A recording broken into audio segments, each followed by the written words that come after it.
blood, and iron. These were the twin pillars upon which Charlemagne's dream of empire was built, though neither would prove as lasting as the shadows that haunted his sleep. In the darkness of his chamber at Aachen, the king of the Franks would often wake, his massive frame drenched in sweat, reaching for a sword that wasn't there. The ghosts of 30,000 Saxons executed on a single day at Verdun had a way of finding him in those quiet hours before dawn. But before he was Charlemagne Charles the Great, before he was Emperor of the Romans, or the scourge of the Saxons, or the hammer of the Lombards, he was simply Charles, eldest son of Pepin the Short. The irony of his father's nickname was not lost on the boy who would grow to tower over his contemporaries at 6 feet 4 inches, a giant in an age when most men stood nearly a foot shorter. Power and legitimacy were complex beasts in the 8th century. The Frankish kingdoms had long been ruled by the Merovingian dynasty, the long-haired kings, but real power had slowly seeped away to the mayors of the palace, of whom Pepin was the last and greatest. When Pepin finally deposed the last Merovingian puppet king in 751, young Charles learned his first lesson in statecraft. Authority flows to those strong enough to seize it. The boy who would be emperor grew up in a world of calculated violence and strategic piety. His father had forged an alliance with the papacy that would shape medieval Europe for centuries to come. Charles absorbed these lessons like a sponge: the utility of faith as a tool of statecraft, the necessity of brutal force in maintaining order, the delicate dance between temporal and spiritual power. But beneath the political calculations stirred something deeper, a genuine belief in his divine mission to unite Christendom under a single crown. This peculiar mixture of ruthless pragmatism and religious conviction would define his reign.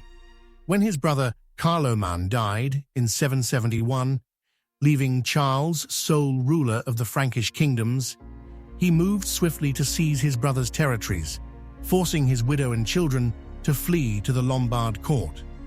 Here was the paradox of the man, capable of both great cruelty and genuine devotion, a warrior king who collected manuscripts and established schools, a brutal conqueror who saw himself as the defender of Christian civilization.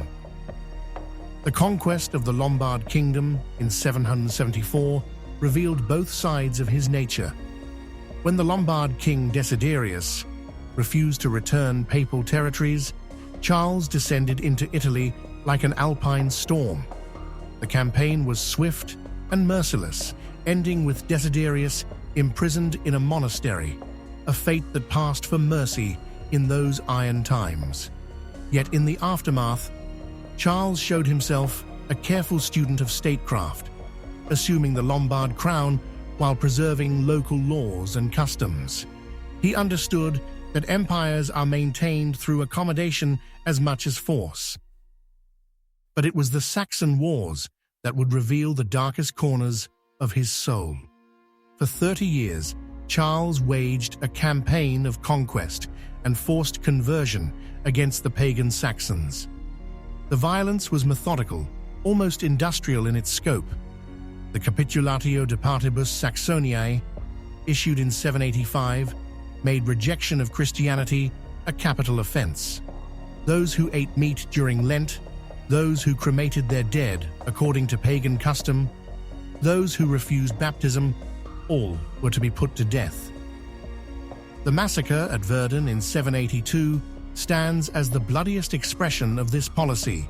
4,500 Saxon nobles, gathered under a flag of truce, were executed in a single day. Some chronicles place the number as high as 30,000. The waters of the Aller River ran red, and the screams echoed through the forests of Saxony. It was a calculated act of terror, meant to break Saxon resistance once and for all. It succeeded, but at what cost to the soul of the man who ordered it? Yet this same man, whose hands were stained with the blood of thousands, would become one of the great patrons of learning in medieval Europe. The Carolingian Renaissance he fostered would preserve countless classical texts that might otherwise have been lost.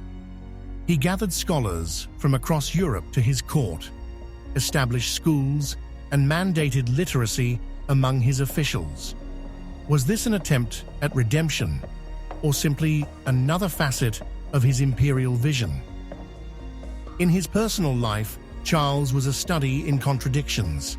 He was devoted to his mother Bertrada, but defied her wishes in repudiating his first wife, Desiderata. He was a serial monogamist who took multiple concubines. He was an attentive father who groomed his sons for power, but could never quite bring himself to fully share authority with them. When his eldest son, Pepin the Hunchback, conspired against him in 792, Charles had him tonsured and imprisoned in a monastery, an act of mercy by the standards of the time, but one that must have torn at his heart. The crown of empire, placed upon his head by Pope Leo III on Christmas Day 800, was both the culmination of his ambitions and a source of new anxieties. Charles claimed he would not have entered the church that day had he known the Pope's intentions, but this was surely diplomatic fiction.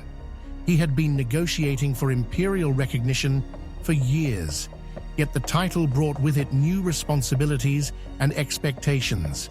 The man who had spent his life conquering now had to prove he could govern. In his later years, Charles was increasingly preoccupied with succession. The death of his favorite son Charles the Younger in 811, followed by Pepin of Italy in 810, left only Louis the Pious as a viable heir. The emperor knew better than most how fragile political unions could be. He had spent his life building an empire.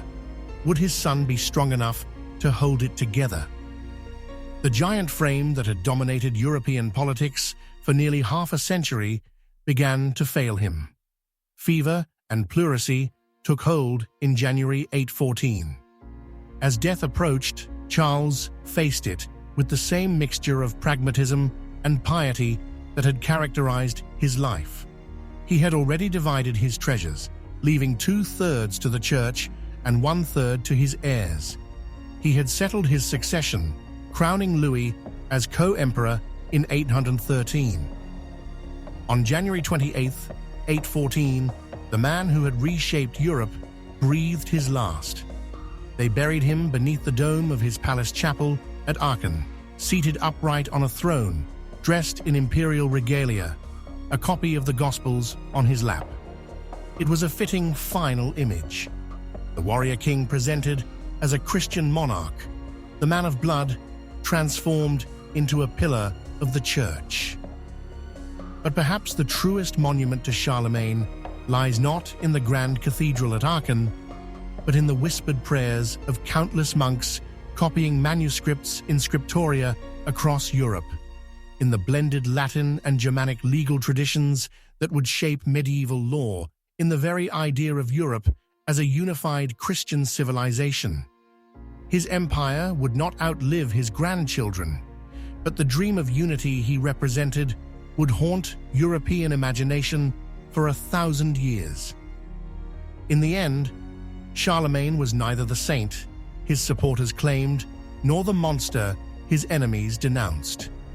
He was something far more interesting, a man of his time who tried to build something that would transcend it. His hands were red with the blood of Verdun, but they also held the seeds of the Carolingian Renaissance. He was a destroyer and a creator, a warrior and a scholar, a man of profound faith and ruthless ambition. And perhaps, in those dark hours before dawn, when the ghosts of the Saxon dead came calling, he understood better than anyone the terrible price of greatness. For empire, like power itself, is built on paradox. the dream of peace achieved through violence, of unity forged in blood, of civilization advanced by barbarism. It is a lesson written in iron across the centuries, echoing still in the shadow of his crown.